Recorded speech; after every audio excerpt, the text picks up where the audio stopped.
giving the Solid Waste Division an opportunity to focus on administrative functions. One of those would be, of course, rate increases for the various private operators. Currently, our refuse stations generate revenue to offset their cost and the labor cost at our landfills. The proposal, as it is now, would cut critical equipment and maintenance operators, negatively impacting our landfill operations.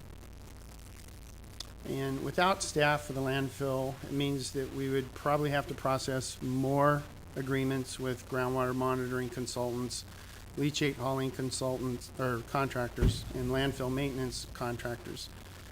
And these combined or separate consultants and contractors, we may find that we're paying more than we do as an integrated workforce moving from refuse sites to landfill work. And just some miscellaneous considerations. The Municipal Solid Waste Journal had an article by Constance Horning, who is, as I mentioned in the memo, renowned consultant in municipal solid waste, and her article in the September-October issue is a good read. You know, it questions whether private surface really is cheaper, and there may be some net county costs that remain the cost of the county. You have to realize you may lose some cost and management control going to private enterprise, and the county may not be able to rebuild its infrastructure if it's dissatisfied with the contractor or consultant. And that's the end of my presentation. Thank you.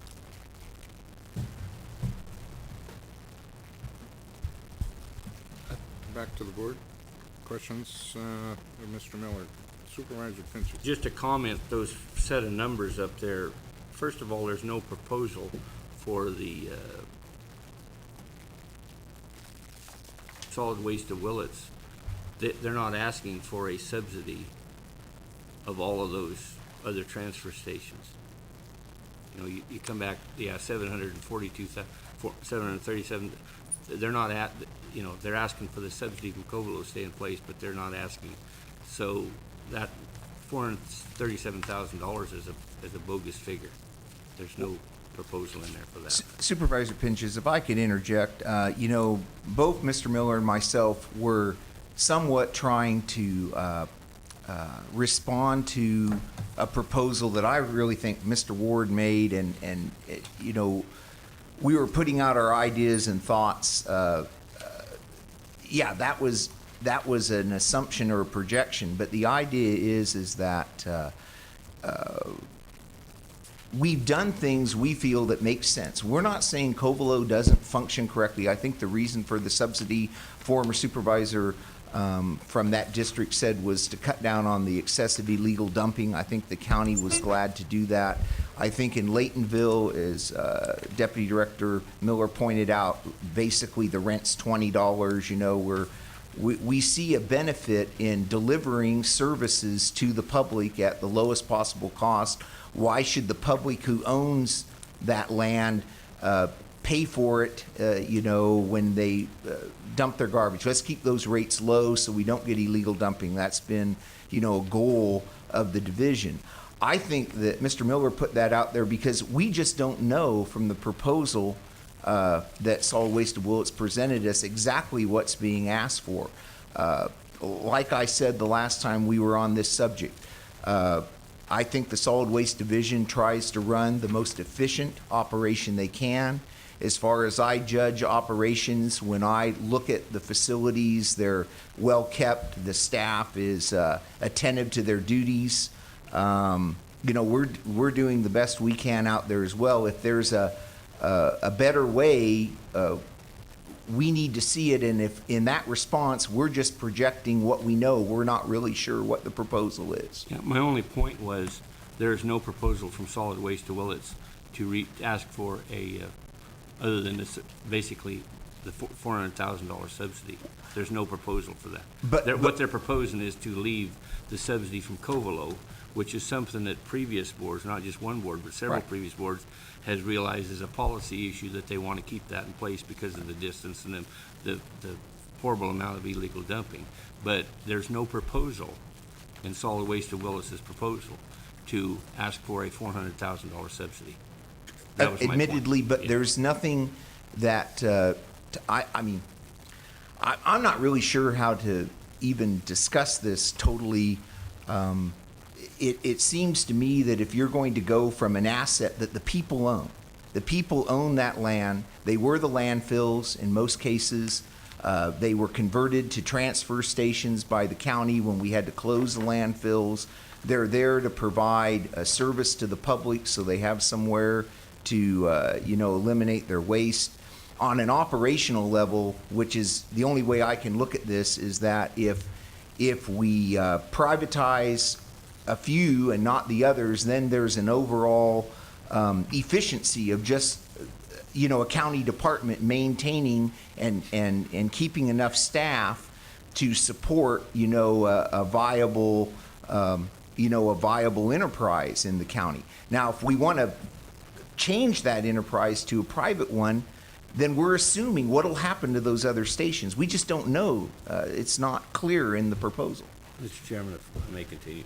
First of all, we just can't go out and we're under 2 franchise agreements with 2 different companies. So it's going to take the cooperation of Solid Waste of Willits and Waste Management and the County of Mendocino to come up with an agreement. The reason I'm assuming, and I think this whole board has been indicated by Waste Management, that whatever we come up with is fine with them. I mean, I take those folks, they're highly professional business people, I take them for their word.